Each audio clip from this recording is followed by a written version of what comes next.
Kembali lagi di Cerita Cinta Channel. Jangan lupa like, comment, and subscribe ya. Terima kasih. Kedua pasang netra itu saling bertemu pandang. Keanu menyorot tajam, sementara Mesya mundur dengan wajah kaget. Enggak ada, cuma mau jenguk aja, jawab Mesya gugup. Sharon yang awalnya masih bersandiwara dalam tidurnya pun tidak mungkin lagi pura-pura lantaran pria itu sudah kadung memergoki dirinya membuka mata. Keanu yang awalnya hendak menghardik Mesya urung demi melihat Sharon terbangun. Fokus pria itu langsung tertuju pada Sharon hingga mengabaikan Mesya yang hampir menyelakainya. Keanu menatapnya sedikit bingung, tetapi ada rasa lega yang mendera. "Kamu sudah sadar, Sharon?" tanya Keanu mendekat. Pria itu bertanya sangat lembut, bahkan berusaha menggenggam tangannya. Sharon terdiam. Ia tidak merespon pertanyaan Keanu sama sekali. Masih sedikit syok dengan niat jahat Mesya yang dengan sangat jelas bergumam menginginkan kematiannya. Melihat Ken menggenggam tangannya, Sharon langsung menariknya. Sudah pasti pria itu tengah bersandiwara mengingat ada Mesya di sana. Jujur, Sharon muak dengan tingkah Ken yang pandai sekali bersandiwara, menyebabkan salah paham, dan pastinya Mesya kesal melihat ini, dan dirinya akan menjadi bulan-bulanan rasa bencinya karena dianggap telah membuat hubungan mereka tak harmonis sebagai teman. Melihat respon Sharon yang begitu, tak membuat serta pria itu marah. Dengan lembut, pria itu kembali menyentuh tangannya. "Syukurlah kamu sudah sadar. Itu artinya kamu tidak harus berlama-lama tinggal di rumah sakit," jawab Ken terdengar horor di pikiran Sharon. Perempuan itu sudah membayangkan betapa tidak nyamannya tinggal di rumah utama. Bukan hanya itu, sedikit trauma tinggal di rumah Keanu yang dengan mudah ditemukan Daniel. Kenapa dirinya bahkan selemah itu tidak bisa melakukan apapun dengan semua tuduhan yang melekat, dan juga statusnya yang terpaksa menikah hanya sebagai pelunas hutang.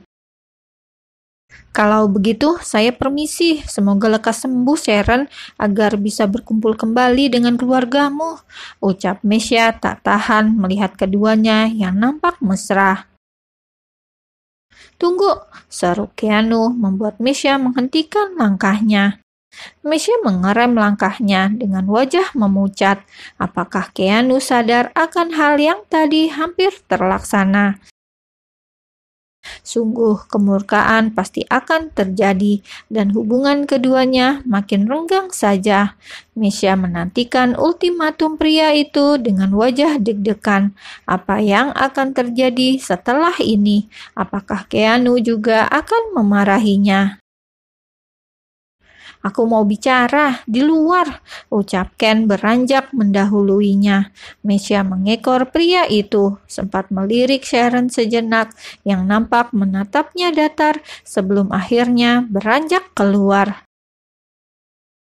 "Kenapa, Ken?" tanya Mesya mendekat. Ada nada khawatir di dalamnya, lebih tepatnya khawatir terhadap dirinya sendiri yang hampir terciduk. "Apa tujuanmu ke sini? Bukankah kamu tidak menyukainya?" tanya Keanu penuh selidik.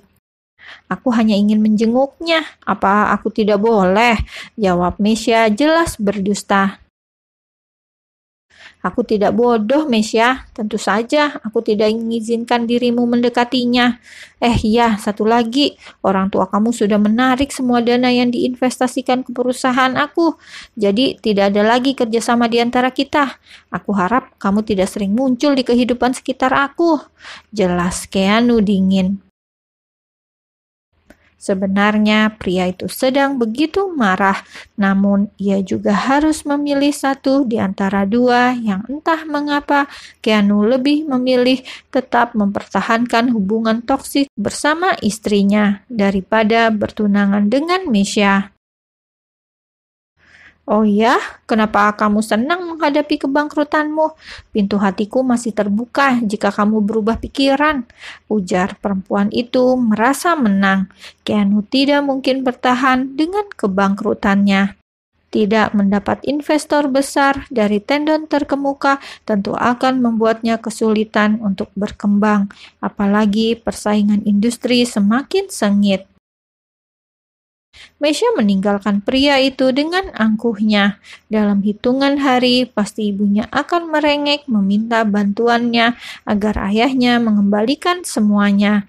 Dan semua itu akan Mesya manfaatkan dengan baik. Keanu sendiri sudah siap dengan hal ini. Pria itu akui kesenjangan akan terjadi di kantornya apabila itu terjadi. Atau mungkin saja terpaksa memberhentikan beberapa karyawannya karena sistem akan berhenti beroperasi. Sesungguhnya pria itu sedang dalam masalah sendiri. Lalu kenapa ia malah mempertahankan Sharon yang jelas membuat hatinya benci? Ada apa ini? Pria itu nampak murung karena masalah ini. Beberapa kali menerima panggilan keluar dari ruangan, lalu kembali menunggu di sofa tunggu.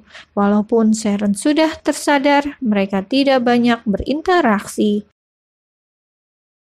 Siang harinya, Serena dipindahkan ke ruang bangsal. Perempuan itu masih dalam tahap pemulihan. Keanu sendiri kembali meninggalkan Sharon di rumah sakit lantaran kesibukannya saat ini. Aku tersanjung ayah datang ke sini, ucap Ken dingin. Pria yang tak pernah menampakkan diri semenjak menikah lagi itu kini ada di hadapannya, membuat penawaran yang begitu mencengangkan. Ya, berhenti memusuhi ayahmu. Aku pikir kamu hanyalah bocah kemarin sore yang masih butuh bantuan, ujarnya santai. Apa mau ayah? Ujar Keanu dingin. Cabut tuntutanmu pada Daniel, maka ayah akan memberikan suntikan dana yang besar untuk usahamu.